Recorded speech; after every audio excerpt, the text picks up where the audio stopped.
Hello everyone, welcome to BPedia. I am Sarthak, senior faculty BPedia. So today we will be discussing the previous year paper. आज हम discuss करेंगे EPF exam के एक previous year paper को. See, since 2014-15 this exam has been more or less very consistent.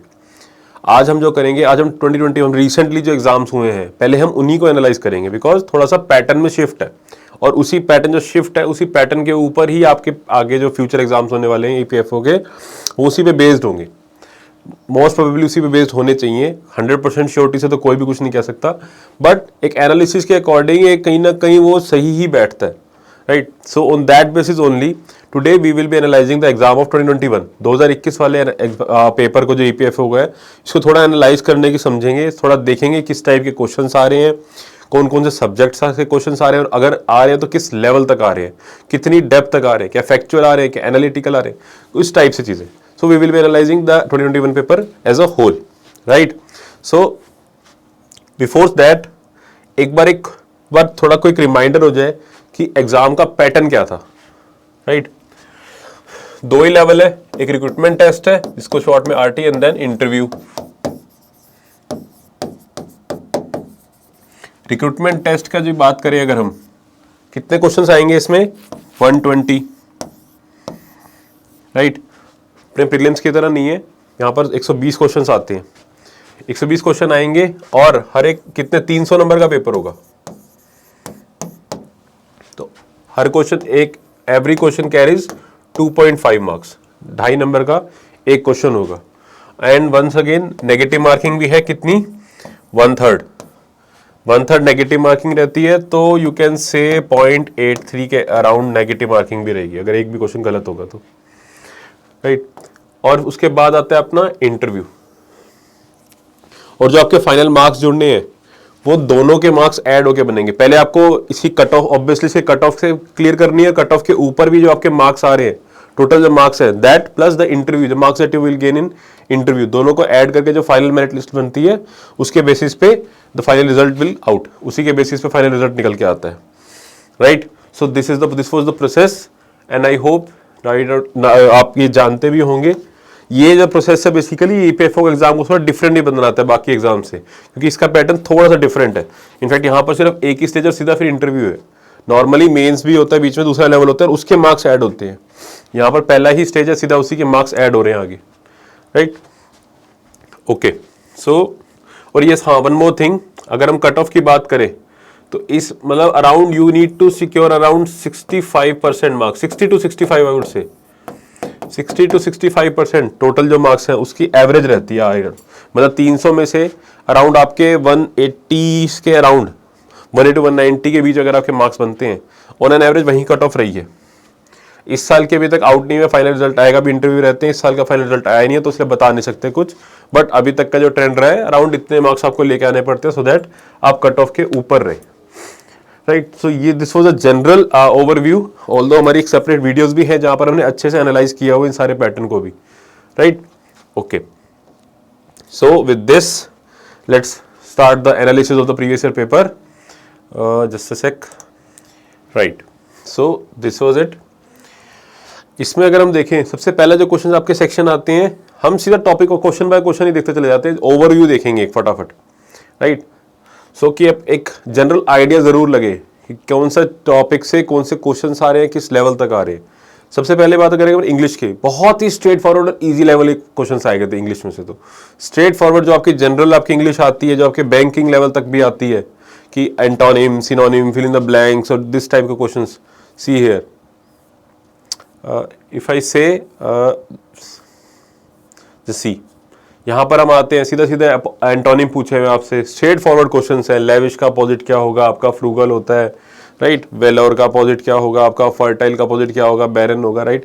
Sterile and all, मतलब these type of questions. English is straight forward, I can say straight forward easy. English में I don't think so आपको ज़्यादा दिक्कत आनी चाहिए. Basics English भी cover कर लेंगे, राइट. सो डन, ज़्यादा ऊपर का करने की टेंशन नहीं है, बट हाँ प्राइमरी लेवल पे ही कहूँगा मैं इसको. आई वुड नॉट से कि बहुत टफ इंग्लिश आ रही है आपकी, राइट. अच्छे का इनफैक्ट आपके 20 क्वेश्चंस के अराउंड आपके इंग्लिश में से आएंगे. सी एरर्स एंड ओमिशंस, जो आपकी जनरल इंग्लिश रहती है। Think okay, just a sec guys, yes okay. उसके बाद अगर हम बात करें इसकी क्वांट की, राइट, क्वांट से भी क्वेश्चन आए हैं।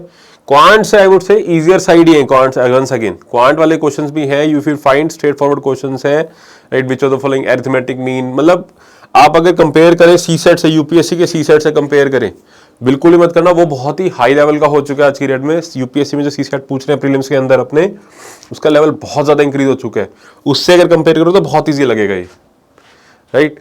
तो एक जनरल जो आपकी क्वांट का लेवल होता है, इसको प्राइमरी और मॉडरेट के बीच में कह सकते हो, more on the primary side, less on the moderate side rather, right. Once again ये भी कवर हो जाएगा, क्वांट के क्वेश्चंस आएंगे स्ट्रेट फॉरवर्ड। देन इसके बाद आपकी यहां पर बात आती है कंप्यूटर सेक्शंस की, राइट। इधर आपके सी दिस वन, कंप्यूटर से भी काफी क्वेश्चंस आएंगे आपके, और ये है बेसिकली आपके लो हैंगिंग फ्रूट, राइट, जिसको हम इजी क्वेश्चंस कहेंगे कि आपको इनको मिस आउट नहीं करना। ये वो वाले क्वेश्चंस हैं जो स्ट्रेट फॉरवर्ड है, अगर आपको एक्चुअली एग्जाम क्लियर करना है तो इन पे डेफिनेटली फोकस किया करो। अगर if I am saying it there these questions are easy, if these are easy when you have prepared, अपने प्राइमरी बेसिक लेवल पे जरूर प्रिपेयर कर लिया हो, तब ये क्वेश्चंस इजी हैं। इट्स नॉट लाइक कि बिना प्रिपरेशन के आप पहुंच जाओगे तो भी आपको इजी लगेगा, ऐसा भी नहीं है। आपको प्रिपरेशन एटलीस्ट एक बेसिक लेवल की तो जरूर करनी ही पड़ेगी, अगर आपने एक बार भी नहीं करी है तो, राइट। चाहे वो कंप्यूटर हो आपका, फिर चाहे आपका क्वांट हो, चाहे इंग्लिश ही हो, आपके सामने लेवल इजी, लेवल बता रहा हूं मैं आपको कि लेवल इजियर साइड ही है, ज्यादा टफ नहीं है। सी स्ट्रेट फॉरवर्ड क्वेश्चंस हैं आपके, जो जनरल आपके क्वेश्चंस रहते हैं। Okay okay, which one of the following memories is extremely fast and act as a high speed buffer between the CPU and the main memory, right? These are straightforward questions, the cache memory. Okay, which one of the following is not a web browser? I think ये तो अब बहुत सारे बच्चे बिना पढ़े भी कर देंगे, जिन्होंने कभी कंप्यूटर के में ज्यादा कुछ खास एज सच प्रिपेयर भी नहीं किया होगा। इंटरनेट एक्सप्लोरर हम जनरली यूज करते हैं, राइट, फायरफॉक्स हम बिल्कुल यूज करते हैं, क्रोम यूज करते हैं, बट फिडोरा हमने कभी सुना नहीं होता, तो एलिमिनेशन से आप इजीली इस टाइप के क्वेश्चन निकाल सकते हो। तो ये आपके इजियर साइड है। Once again these questions are also easier side. 1 GB में कितने आपकी स्टोरेज होती है, राइट, 1024 MB रहती है आपकी, राइट। ओके, अब आ जाती है इंडियन फ्रीडम स्ट्रगल से, राइट। इंडियन फ्रीडम स्ट्रगल भी आपके सिलेबस का ही पार्ट है। आई होप आपको सिलेबस के बारे में जरूर पता होगा, नहीं पता तो उस पर हमारी सेपरेट वीडियोस हैं, you can watch those videos as well, where I have told about the what are the syllabus, क्या क्या टॉपिक्स आते हैं, कौन कौन से प्रिपेयर करने होते हैं आपको। Indian freedom struggle is one of the topic, specially जो बच्चे सिविल सर्विस की प्रिपरेशन कर रहे होते हैं उनके लिए ये वाली चीजें इजी रहती हैं कहीं ना कहीं, because they are already preparing, वो ऑलरेडी ये वाले टॉपिक प्रिपेयर कर रहे होते हैं, freedom struggle, polity, economy, right. अब फ्रीडम स्ट्रगल से क्वेश्चन देखते हैं आपके, where did Gandhi ji put in his first major public appearance after returning from South Africa in 1915? ये एनसीईआरटी में से पूछा हुआ क्वेश्चन है, राजा, अच्छा क्वेश्चन है। नॉर्मली बच्चों को लगता है इसके अंदर आके आपका चंपारण होगा, जबकि इसका आंसर है डी, बनारस हिंदू यूनिवर्सिटी, और ये आपके एनसीईआरटी में गिवन फैक्ट है। आके उन्होंने बीएचयू के अंदर पब्लिक अपीयरेंस दी थी सबसे पहले इंडिया के अंदर, राइट। तो ये इनफैक्ट आपके दूसरे एग्जाम्स के लिए भी क्वेश्चन में से बाय द वे इंपॉर्टेंट हो जाएगा। इंडियन फ्रीडम स्ट्रगल की अगर हम बात करें तो ये क्वेश्चन फैक्चुअल है, बट अच्छे क्वेश्चन है, ज्यादा एनालिटिकल नहीं है, फैक्चुअल ही रहेंगे आपके, मोरलेस फैक्चुअल है, तो आपकी जो स्पेक्ट्रम है वो कहीं ना कहीं हेल्प कर जाएगी इसके अंदर भी, राइट। बट अगर आपको वो भी नहीं करना तो उसके अलावा भी I will tell you good option, कि अगर आपको इन बुक्स के जो आपके बुक्स में कैसे एनालाइज करना उसमें नहीं पढ़ना, आप एक अच्छा और एफिशिएंट मैनर चाहते हैं, तो वो भी that will also I tell in the end, right. But आपको साथ साथ कुछ चीजें बता रहा हूं अगर आपको चाहिए तो। Who among the following is the author of Gandhi as Mahatma, right. इसको आप अपना इंडियन फ्रीडम स्ट्रगल का ही पार्ट समझ सकते हो, जनरल अवेयरनेस का भी समझ सकते हो, right. Straight forward factual question है आपके मॉडर्न हिस्ट्री से भी। Then who among the following was the president of Indian National Congress at the time of independence of India? Right? ये एक अच्छा क्वेश्चन है। JB Kripalani by the way is the answer of this question. JB Kripalani, कि ये आपके in fact दूसरे exams के लिए भी रेलिवेंट है ये क्वेश्चंस। ये मोरल ये सारे जो क्वेश्चंस आपको दिख रहे हैं ना, ये एनसीईआरटीज में से ही ज्यादातर पूछे हुए हैं। कोई पोस्ट इंडिपेंडेंस इंडिया से पूछा हुआ है, कोई मॉडर्न हिस्ट्री वाली एनसीईआरटी से पूछा है, कोई बिपिन चंद्रा से पूछा हुआ है, इस टाइप से पूछे हुए। But NCERTs are very important history की अगर हम बात करें तो, अगर आप प्रीवियस ईयर पेपर को एनालाइज करो तो आपको दिखती है वो चीज। Okay, now Pirpur report, right. Pirpur report किसने प्रोड्यूस करी थी? इसको बेसिकली मुस्लिम लीग ने करी थी। देन सॉरी एनजीटी के बारे में पूछा हुआ है, पॉलिटी से पूछा हुआ है आपका, राइट। उसके बाद committee and estimate straight forward question है आपका, सिंपली स्ट्रेट फॉरवर्ड पॉलिटी का क्वेश्चन है ये, और इजियर ऑप्शन है, बहुत ही डुएबल क्वेश्चन है ये, राइट। उसके बाद इकोनॉमिक सर्वे से पूछा हुआ आपका क्वेश्चन, इकोनॉमिक सर्वे के कुछ फैक्ट्स जो कि डेफिनेटली हम कवर भी करते हैं, हम भी करवाते हैं, वैसे भी आपको आपके कोर्स में भी है हमारे। तो इकोनॉमिक सर्वे हो गया, आपका बजट हो गया, इसके इंपॉर्टेंट फैक्ट्स हर साल पूछते हैं। ईपीएफओ के अंदर एक नया क्वेश्चन इसमें से आ रहा है आपके सामने है, आपको नेक्स्ट ईयर वाले जब 2023 में जो पेपर हुआ उसमें भी आया हुआ था इस टाइप से क्वेश्चन, कहीं डायरेक्टली नहीं तो इनडायरेक्टली जरूर आते हैं, right. Then which one of the following is economic, नीति में नीति आयोग का जो फुल फॉर्म पूछी हुई है आपकी कि नीति की फुल फॉर्म क्या है, राइट। ये सब पढ़ा जाता है अगर आप डेली करंट अफेयर्स को फॉलो कर रहे हैं, राइट। अभी पीडीएफ को भी इनफेक्ट आप फॉलो कर रहे हैं, तो ये वाली सारी की सारी चीजें आपकी कवर हो रही होती हैं। You don't need to worry much about these kind of things. Then which one of the following is not a female reproductive organ in humans? अब ये क्वेश्चन आपका कहाँ से आया है? बायोलॉजी वाले सेक्शन से आया है, जो कि आप जनरल साइंस में भी कंसीडर कर सकते हो, एनसीईआरटी में भी गिवन है ये चीजें, राइट। बेसिक साइंस है एकदम क्लियर। देन उसके बाद प्लांट किंगडम से क्वेश्चन आया हुआ है आपके once again, okay. Then which one of the following is not a consequence of deforestation? ये तो जनरल क्वेश्चन है, अगर आपने कहीं भी कुछ ज्यादा खास कोई बुक भी नहीं पढ़ी, अगर आप जनरली भी समझेंगे, आपको डिफॉरेस्टेशन समझ में आती है, तो इस क्वेश्चन को आप आराम से कर जाएंगे, right. Then which one of the following is not a current, Namami Gange program, current affair once again, बहुत ही इंपॉर्टेंट प्रोग्राम है, उस टाइम न्यूज में भी था इसीलिए क्वेश्चन आया था ये। Then which one of the following chromosome has a mismatch pair in, आपका बायो क्वेश्चन आ गया स्ट्रेट फॉरवर्ड एनसीईआरटी से। The word vaccine has been derived from which Latin word, right. ये तो इनफैक्ट इस टाइप के कई सारे क्वेश्चन तो ऐसे हैं आपके जो आपने कहीं पढ़े भी नहीं है, ऐसे किसी बुक में नहीं, आपकी जनरल अंडरस्टैंडिंग से भी आप उन क्वेश्चन को कर जाओगे, ऑप्शंस की हेल्प से भी कर जाओगे। Then okay, let's move forward, आगे बढ़ते हैं। Which one of the following statement is true regarding the image formation of the eye. Eye से जो इमेज, फिजिक्स का क्वेश्चन है, जनरल फॉरवर्ड आपका, स्ट्रेट फॉरवर्ड जनरल आपके जनरल साइंस का क्वेश्चन है, एनसीईआरटी बेस्ड क्वेश्चन है। Which one of the following statement is correct about the okay wavelength of microwave ranges between, फिर से once again physics. General science is an important topic. आपको यहां से क्या समझ में आया कि general science important topic, Indian freedom struggle important topic है, पॉलिटी से क्वेश्चन आ रहे हैं, और ये इस टाइप के क्वेश्चन आ रहे हैं जो कि बहुत ही डुएबल क्वेश्चन है, मिस आउट करने लायक नहीं है, राइट। अगेन हाइड्रोजन एटम का साइज पूछा हुआ है आपसे, जनरल साइंस से तो भर भर के क्वेश्चन आए थे। देन रिगार्डिंग फोर्स, फोर्स से क्वेश्चन पूछा, general science again, diet electric material, right. Who among the following discovered proton, right. Which of the following will not be released by my chemistry का question, आपकी inorganic chemistry से question है ये, right. Then pH again आपका chemistry का question है, alright. Just see here, अगर आपने एनसीईआरटी कवर करी है 9th और 10th की भी अगर बात करूं बुक की, वहां से काफी सारे क्वेश्चन आपके वहीं से हो जाते हैं, ये वाले उन सब में दिया हुआ है सब, ओके। अब आ जाते हैं बात आपकी ज्योग्राफी वाले पार्ट से, कुछ क्वेश्चन आ रहे हैं कि नहीं आ रहे। तो आपको देखिए कि as such geography, human geography जो सब्जेक्ट है ना, ह्यूमन ज्योग्राफी, जिसको आप ऐसा ज्योग्राफी का भी ना मान के सेंसस का मान सकते हो, या फिर आप करंट अवेयरनेस का भी मान सकते हो, जनरल अवेयरनेस का भी मान सकते हो, वहां से भी क्वेश्चन आए हुए हैं। See here, which one of the following pairs of zonal railways and their headquarters is not correctly matched. अब ये जो क्वेश्चन है, ये भले ही दिखने में इजी लग रहा है, बट ये थोड़ा सा टफर साइड ही कहूंगा मैं, इजी, बिकॉज इतने ज्यादा फैक्ट एज सच नहीं याद आते। तो कुछ तो टफ क्वेश्चंस भी आएंगे ना, कुछ तो मीडियम और टफ लेवल वाले साइड पे भी आएंगे, सारे के सारे इजी क्वेश्चंस भी नहीं है, right. Okay, then TRAI service contingent, ये आपका था करंट अफेयर से क्वेश्चन, उस साल 2021 से जो क्वेश्चन था, रिपब्लिक डे की परेड से सीधा सीधा क्वेश्चन आया था आपका, ओके। तो आपको करंट अफेयर भी प्रिपेयर करने हैं, वहां से भी काफी सारे क्वेश्चंस आते हैं आपके, ओके। नाउ नॉट आपसे पूछा फिर से पॉलिटी का question, which one of the following does not figure in the list of languages in the 8th schedule of constitution of India. 8th schedule में 22 लैंग्वेजेस हैं, राइट। पॉलिटी का question आ गया, 22 में से कौन सा इसमें से नहीं है। आपको भले ही सारे ना भी याद हो, लेकिन अगर आपने पॉलिटी अच्छे से पढ़ी, आपको अमेंडमेंट्स के थ्रू पता हो कौन कौन सी ऐड की है, तो आप आराम से इसमें एलिमिनेट कर जाते हैं भौतिक को, बी वाले ऑप्शन को, बाकी सारे ऑप्शन आपको याद रहते। कुछ बार लॉजिकली एलिमिनेशन से भी चीजें याद आती हैं। उसके बाद वंस अगेन करंट अफेयर का क्वेश्चन आ गया आपका, मिलिट्री एक्सरसाइज से क्वेश्चन आ गया आपका, राइट। देन स्वतंत्रता पार्टी, ये आपका पोस्ट इंडिपेंडेंस इंडिया, वहां से क्वेश्चन पूछा हुआ है, एनसीईआरटी बेस्ड क्वेश्चन है ये, ओके।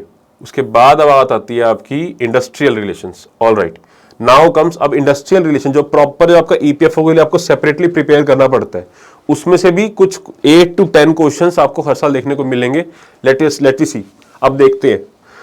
जैसे ये क्वेश्चन है आपके सामने, ये इंडस्ट्रियल रिलेशन से क्वेश्चन आया हुआ है, ऑल्दो ये इजियर साइड है, क्वेश्चन टफ नहीं है, बट प्रिपेयर आपको थोड़ा एक बार जरूर करना पड़ेगा उस सेक्शन को, तभी ये इजी लगेगा, स्ट्रेट फॉरवर्ड क्वेश्चन है, ज्यादा घुमा फिरा के यहाँ कुछ नहीं पूछा हुआ, right. Adolescent at the factories act, right, industrial relation से क्वेश्चन है आपका, इजी क्वेश्चन था ये। अगर आपने एक बार भी सिर्फ थोड़ा सा, मैंने लास्ट में इनफैक्ट हमने एक लास्ट में मैं चलाई थी important topics related to industrial relations, जो लास्ट डे भी अगर आपने अभी वीडियो को फॉलो किया था तो ये क्वेश्चन हो जाता, उसी में से स्ट्रेट फॉरवर्ड क्वेश्चन आया था ये। Control industry, right, okay, class में करवाए हुए क्वेश्चन है इनफैक्ट ये तो। Then what is the minimum number of members required for registration of a trade union, easy question. Level of the exam is easy to moderate, ठीक है, moderate in the sense की facts कुछ ज्यादा, थोड़े से कुछ फैक्ट ऐसे जरूर है जो कि एग्जाम टाइम में रिमेंबर करने थोड़े टफ हो जाते हैं और वहां पर आपके आंसर गलत होने की टेंडेंसी थोड़ी ज्यादा रहती है, बट मोर और लेस थोड़ा सा इजियर साइड ज्यादा कहीं ना कहीं रहे हैं कुछ क्वेश्चंस। बट यस, ये था 2021 का पेपर है। 2023 का जो पेपर रहा है वो इससे टफर साइड रहा है, वो इतना इजी नहीं रहा, उसमें थोड़े से ज्यादा आपके फैक्ट्स पूछे हुए, थोड़ी सी घुस घुस की चीजें पूछी हुई, लाइक कोई रिपोर्ट आई है तो रिपोर्ट के अंदर की चीजें पूछी हुई हैं, उसको भी एनालाइज करेंगे, बट आज के लिए 2021 वाला ही एनालाइज करना है, एक बार देखते हैं इसको। ओके, देन यस, आपके वंस अगेन आपके कंप्यूटर वाले सेक्शन से क्वेश्चन आ गए, कंप्यूटर वाले सेक्शन से भी अच्छे खासे क्वेश्चन आते हैं, I mean, right. Then output device, then again computer section से क्वेश्चन आए हुए हैं, अगेन कंप्यूटर सेक्शन से क्वेश्चन आए हुए हैं, अगेन कंप्यूटर सेक्शन से कंप्यूटर एंड आईटी से बात कर सकते हैं आप। ऑल राइट, इधर आप देखिए ट्रेड यूनियन एक्ट से क्वेश्चन आया हुआ है, या आपके इंडस्ट्रियल रिलेशन लेबर लॉ से क्वेश्चन है, राइट। ओके, आपके स्ट्रेट फॉरवर्ड जनरल साइंस से क्वेश्चन आ गया आपका। ये क्वेश्चन आप जनरल साइंस से ना कंसीडर करके आप वैसे भी इन जनरली करंट अफेयर वगैरह को फॉलो कर थोड़ा एप्लीकेशन पार्ट को पढ़ते हैं अगर, तो भी आप इन क्वेश्चन को कवर कर सकते थे, राइट। देन निर्गुण भक्ति, इसको मेडाइवल इंडिया से भी थोड़ा क्वेश्चन आए हुए एक दो, N A. Akbari, see medieval India. Okay, then which one of the following is not recommended in Macaulay minute, modern history, easier question है ये। ओके, अब आपके रिवर बेसिस करंट अफेयर से क्वेश्चन आए आपके, बट स्टैटिक बेस्ड है ये। ओके, इन मैपिंग का क्वेश्चन है, बेसिकली रिवर्स का क्वेश्चन आएगा, मैप से भी एक दो क्वेश्चन इस साल भी देखने को मिले हैं, कुछ काफी सारे आपकी मैपिंग वाले क्वेश्चंस भी हैं, उसको भी थोड़ा प्रिपेयर करना है। मॉडर्न हिस्ट्री, गांधी जी के सोल्ट मार्च, मॉडर्न हिस्ट्री, फ्रीडम स्ट्रगल से तो काफी क्वेश्चन है आपके, फ्रीडम स्ट्रगल से भी अच्छे खासे क्वेश्चन है आपके। इन्वायरमेंट से भी क्वेश्चन आया, रामसर कन्वेंशन से भी क्वेश्चन आए हुए, तो थोड़ा मोड़ा एनवायरमेंट का भी, बिकॉज करंट आप एज सच एनवायरमेंट पूरी प्रिपेयर नहीं करनी, बट करंट अफेयर में अगर कोई चीज चल रही है तो थोड़ा बहुत उसके बारे में जरूर पता होना चाहिए, right. Okay, then current affair से क्वेश्चन है प्रधानमंत्री कृषि सिंचाई योजना। ऑल राइट, अब फिर से आपके इसमें क्या है ना, बेसिकली इन्होंने थोड़ा रैंडमली अरेंज किया हुआ, ऐसा नहीं कि पहले सिर्फ क्वांट के क्वेश्चन है, बीच में आपके वो मिक्स एंड मैच है, बीच में इनमें से क्वांट के क्वेश्चन शुरू हो जाएंगे, आपके आईटी के सेक्शन क्वेश्चन शुरू हो जाएंगे, वहीं आपके हिस्ट्री के क्वेश्चन चल रहे हैं, पॉलिटी का क्वेश्चन आएगा फिर से, तो ये चलता रहेगा पूरे एग्जाम के अंदर, आपको ये चीजें दिखेंगी, राइट। सी इंग्लिश के क्वेश्चन फिर से पूछने लग गए, यहां पर आपके रीजनिंग के क्वेश्चन पूछने लग गए हैं, right right. Okay, then export processing zone, okay, current affair के क्वेश्चन हैं आपके, करंट अफेयर के क्वेश्चन हैं आपके, राइट। आपके क्वांट के क्वेश्चन आ गया फिर से। सो all in all yes, accounting का क्वेश्चन आ गया आपका, प्रिंसिपल अकाउंटिंग क्वेश्चन। अब आपके करंट अकाउंटिंग क्वेश्चन में तो अकाउंटिंग से भी क्वेश्चन आ रहे हैं, अकाउंटिंग का क्वेश्चन है once again, trial balance, accounting, right, balance sheet, और ये भी इजियर साइड ही है, टफ नहीं है, ऐसा नहीं है कि लेवल बहुत हाई है क्वेश्चंस का लेवल आपके सामने है, स्ट्रेट फॉरवर्ड क्वेश्चन है। सो ऑल इन ऑल इस टाइप के ही सारे क्वेश्चंस रहेंगे आगे भी आपके, मॉडर्न हिस्ट्री, फिर आपके फिर से फिर से फ्रीडम स्ट्रगल के क्वेश्चंस आ गए आपके। इस साल काफी अच्छे नंबर्स में आए थे फ्रीडम स्ट्रगल से questions, right. Okay, current affair से क्वेश्चन आ गया आपके। All right, social service league का क्वेश्चन है आपके, WTO का क्वेश्चन है, फिर से आपका लेबर लॉ से क्वेश्चन आ गया, आपका वेजेस एक्ट का क्वेश्चन आ गया। तो these type of questions are all there, आगे भी आपके इसी टाइप के क्वेश्चंस ही हैं। So all in all the level of the exam was easier to moderate of 2021, straight forward questions आए थे आपके, ज्यादा उन्होंने घुमा फिरा के पूछा नहीं चीजों को। All right, so just a okay, so with this we have reached the end of our video। आज हमने लेवल ऑफ जो एग्जाम का लेवल समझने की ट्राई करी, हमें समझ में आया एक चीज जो मैं आपको बताना चाह रहा था कि अगर आप अच्छे से एनालाइज करेंगे चीजों को ना, अगर आप ढंग से प्रिपरेशन करेंगे तो ये एग्जाम डेफिनेटली क्लियर करा जा सकता है। बस रिक्वायर्ड है आपको सही पाथ की, सही डायरेक्शन की और सही जगह पे एफर्ट लगाने की। अगर आप कुछ भी पढ़ते रहेंगे तो चीजें नहीं होंगी, आपको अच्छे से एनालाइज करना चीजों को, इफेक्टिवली स्टडी करनी है, तभी एग्जाम क्लियर होगा, ये वरना नहीं होने वाला। बिकॉज ईजी है तो सबके लिए ईजी है, लेकिन वो फाइंड आउट करना कि कैसे करना है वही सारा गेम है इसके अंदर, वहीं आपको प्रिपरेशन का समझ में आना चाहिए, एनालिसिस, राइट। तो अगर आप ये वाली चीजें चाहते हैं, थोड़ा सा आपके लिए चीजें ईजी हो जाए, तो आपके लिए एक बहुत अच्छा ऑप्शन है the EPFO course which is launch by Abhipedia. Abhipedia ने कंप्लीट कोर्स लॉन्च कर रखा है आपके EPFO 2024 एग्जाम के लिए, जिसके अंदर सब कुछ है आपका, वन स्टॉप सोल्यूशन है आपकी EPFO प्रिपरेशन के लिए। You will be getting recorded classes, web notes, PDFs, test series, right, doubt sessions लगेंगे आपके, और सबसे बड़ी बात, you will be getting the free mentorship मिलेगी आपको, गाइडेंस मिलेगी कंप्लीट आपको, that which is included under this course. कहीं जाने की जरूरत नहीं है, एक ही जगह पे सब कुछ है आपका एंड तक, राइट। सो जस्ट मैं हाईली रिकमेंड करूंगा आपको, अगर आपको कोर्स चाहिए, आपको चाहिए कि इफेक्टिव तैयारी हो जाए, आपको आराम से एक ही जगह पे सब कुछ मिल जाए, तो this is the way for you. इस कोर्स का रजिस्ट्रेशन लिंक नीचे डिस्क्रिप्शन बॉक्स में आपको मिल जाएगा। सपोर्ट नंबर प्रोवाइडेड है, कोई भी क्वेरी सपोर्ट नंबर पे कॉल करके आप पूछ सकते हैं, राइट। I wish you best of luck for your future endeavours, and until our next video, take care and bye bye, thank you.